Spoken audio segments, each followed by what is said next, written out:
Figured I'd switch up the colors for you guys here. I don't know if you knew how to do this, but mine was on device default. I tend to go with dark themes pretty often. Anyway, I don't know. Ever since these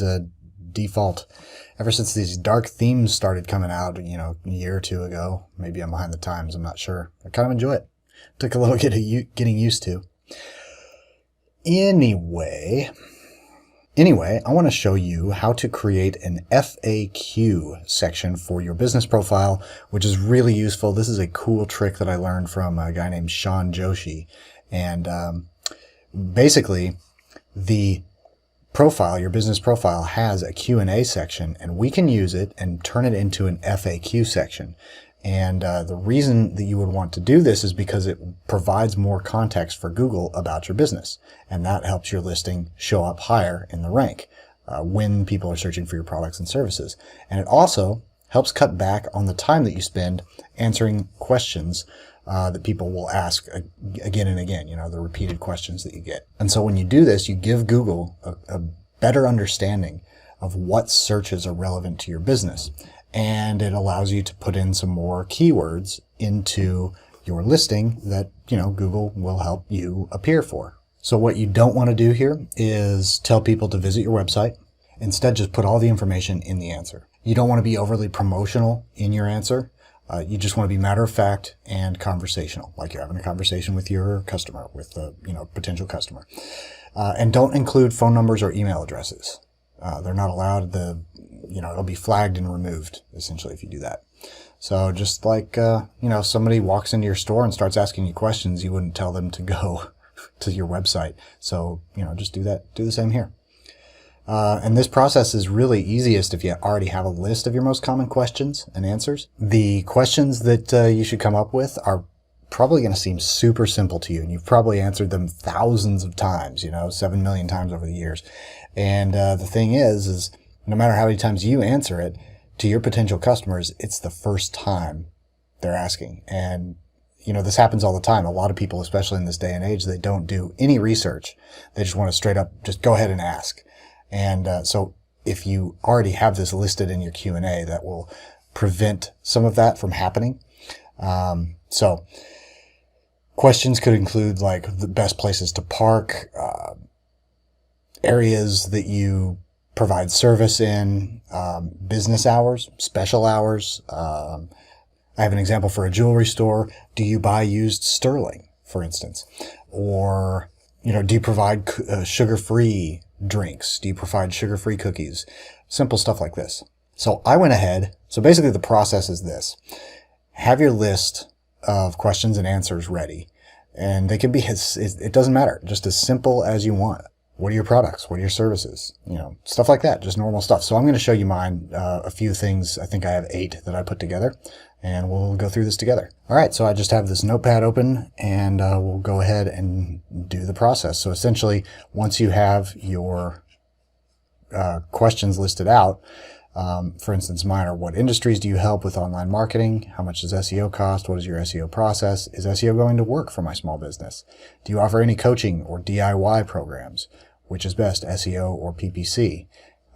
Is SEO a one-time purchase or ongoing? Am I responsible for anything during my campaign? So these are my questions, and these would basically all pertain to the service that I provide, which is SEO and advertising. And we do a lot of different things. Our company has a lot of different divisions, and so these are centered more around the SEO side of things. However, I will put more in. These are just the ones that I thought of now. So go ahead and do this. You might have 20, 30 questions. I know I do. So anyway, we'll go ahead and do this. So basically you have your list. I'm just going to go ahead and copy the first question. And you want to make sure that you are logged in to the account, that you're managing your account. And so you want to do this from your account. You, as the owner, want to ask the question, and you, as the owner, want to answer the question. And this way, it shows up in the search results as answered by the owner. So I'm logged into my accounts. I've got what I need. I'm going to click on Customers, click on Q&A, and click on Ask a Question. And then, you can read this disclaimer here. Ask a question to get advice from the owner. and broader community. So what industries do you help with online marketing? All right. So paste that in there, click post. Ask another. All right, ask a question. Grab the next one. How much does SEO cost? Post. Ask another. Did you see that recommendation there come up? We'll just do this. What is your SEO process? All right, so I'm going to go ahead and pause this. See how one of my reviews, it highlights that? That's really cool. Suggested answers. But I've already written my answers, like you should already have too. So I'm going to go ahead and pause this, and I will paste in all of my questions, and then we'll come back and we'll do the answers. Okay, I posted all 8 questions that I have, and now what I'm going to do is I'm just going to come in here and answer them.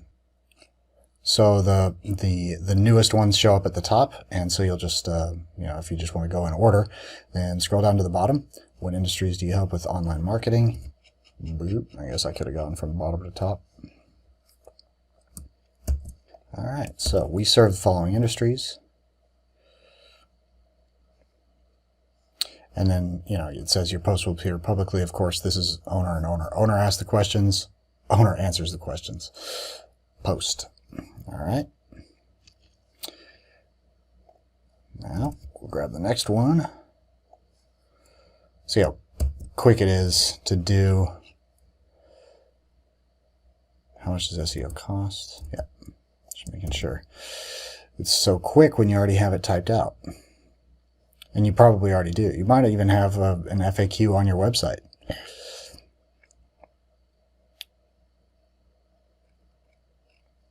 What is your SEO process? All right, so once again, I'm going to pause this and finish this up because watching me do this is probably boring. So I'll pause it. I'll be right back. All right. All of the questions are now posted on my account. These 8, I will probably continue to add more, but I would recommend doing this to, increase your keywords and reduce the amount of time that you have to answer customers so that they can just look through your questions and answers. So that's how you turn the Q&A section into your FAQ section. It's pretty sweet. It really just helps boost your visibility and, cut back on time, which is what it's all about. And, helps because the owner answered all of these questions instead of just like a random local guide, if you will. It helps increase trust as well. So go ahead and get this done, and then I will see you in the next video.